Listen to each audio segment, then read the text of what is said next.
Жаш активист Азамат Жаналиев ата бабалар 100 жыл мурун басып өткөн жолду ашып өтүүнү көздөп жатат. 1916 жылкы улуттук боштондукка каршы көтөрүлгөн кыргыз элинин изине түшүп, кандай кыйынчылыктарга туш болгондугу тууралуу маалымат чогултат. Бул жөө жүрүш анын 2 бөлүктөн турган Улуу Кыргыз изи аттуу долбоорунун алкагында болмокчу. Жүрүштүн биринчи бөлүгү ишке ашып калды дейт Азамат. Тарыхты козгоп, ата бабаларыбыздын басып өткөн жолун кайрадан басып өтүп, Үркүн 100 деген официалдуу расмий маршрут түзгөн жатам буюрса.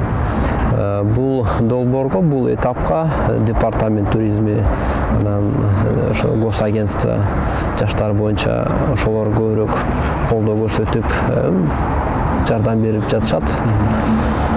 Ошо андан тышкары 14 күнгө созулат Үркүн жолу.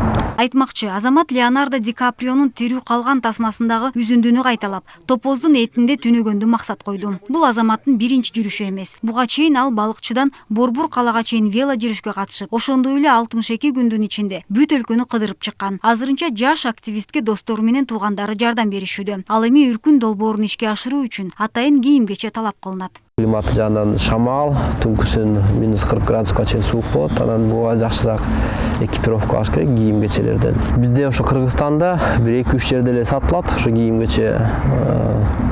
Андан тышкары мен жалаң эле кийим-кече, ошо профессиональный экипировканы кийип жүрбөстөн ошо жергиликтүү элден дагы Кыргыздын өзүнүн нукура каада салтын чагылдырган тумак, тебете, өтүк, чапан ошолорду да кийип чыксамбы деген бир оюм бар да.